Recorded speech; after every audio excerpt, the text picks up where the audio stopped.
Hi there, ये MGT 503 principles of management की short lecture series का फोर्थ लेसन है। और इसके अंदर सबसे पहले है थोड़ा सा रिकैप सेशन नंबर 3 का। तो मैनेजर जो है वो परफॉर्म करते हैं मैनेजमेंट ऑर्गेनाइजेशंस के अंदर, और एक अच्छा मैनेजर परफॉर्म करता है पॉल का फंक्शन को एफिशिएंसी और इफेक्टिवनेस के साथ। सो आपके सामने पॉल का फंक्शंस मौजूद हैं: planning, organising, leading and controlling. So असल में मैनेजमेंट फंक्शन चार ही हैं: प्लानिंग, ऑर्गेनाइजिंग, लीडिंग और कंट्रोलिंग। एश्योरेंस को वर्चुअल यूनिवर्सिटी वालों ने ऐड किया है। सो प्लानिंग है क्या?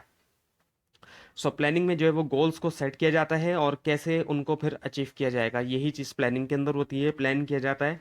और उसके बाद है ऑर्गेनाइजिंग, यानी कि ऑर्गेनाइज किया जाता है। एलोकेट किया जाता है और अरेंज किया जाता है रिसोर्सेज को। और एलोकेशन जो होती है, जाहिर बात है, वो ह्यूमन और नॉन ह्यूमन रिसोर्स दोनों की होती है। और रिसोर्सेज जाहिर बात है लिमिटेड होते हैं। उसके बाद है फिर लीडिंग। लीडिंग में क्या होता है? ऐसा प्रोसेस है जिसके अंदर इन्फ्लुएंस किया जाता है दूसरों को इन्फ्लुएंस किया जाता है काम करने के लिए, ताकि गोल्स जो है वो अचीव किए जा सकें। सो अफेक्ट किया जाता है दूसरों को। उसके बाद है फिर कंट्रोलिंग। कंट्रोलिंग में क्या होता है कि रेगुलेट किया जाता है एक्टिविटीज़ को, ताकि गोल्स तक पहुंचा जाए। रेगुलेशन से मुराद होता है work according to rule. Planning के बारे में वही चीज़ यहाँ लिखी गई है, ऑर्गेनाइजिंग के बारे में भी, लीडिंग के बारे में भी, और कंट्रोलिंग के बारे में भी, जो आपको पीछे बताई गई है। Efficiency and effectiveness. एफिशिएंसी में रिसोर्स का यूजेज होता है और इफेक्टिवनेस में गोल अटेनमेंट होती है। जितना कम जो है वो, जाहिर बात है, रिसोर्स का वेस्ट होगा, उतनी ज़्यादा एफिशिएंसी होगी, और जितना ज़्यादा गोल अटेनमेंट होगी उतनी ज़्यादा इफेक्टिवनेस होगी। एफिशिएंसी का मतलब है क्या? कि ज़्यादा जो है वो आउटपुट लिया जाए कम इनपुट से।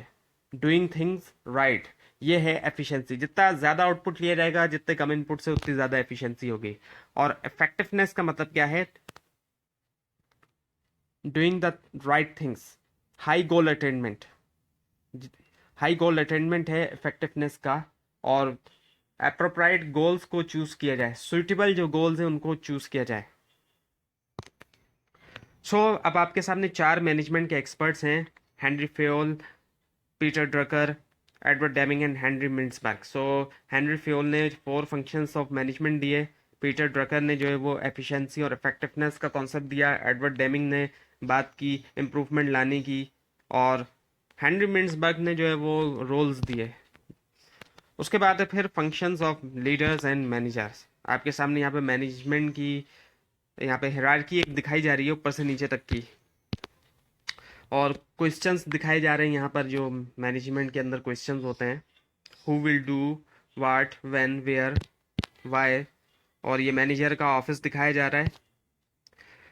प्लानिंग जो है वो पहला फंक्शन है मैनेजमेंट का। ऑर्गेनाइजिंग भी फंक्शन है दूसरा। और डायरेक्टिंग और कोचिंग जो है उसके अंदर आ जाता है लीडिंग के अंदर। सेटिंग विजन, मैनेजर जो है वो विजन भी सेट करता है, इंस्पायर करता है लोगों को।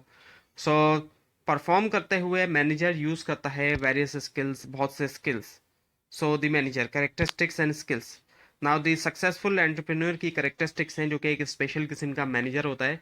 की पर्सनल एट्रीब्यूट्स होते हैं। पर्सनल एट्रीब्यूट्स वो ट्रेड होते हैं जो कि यूनिक बनाते हैं।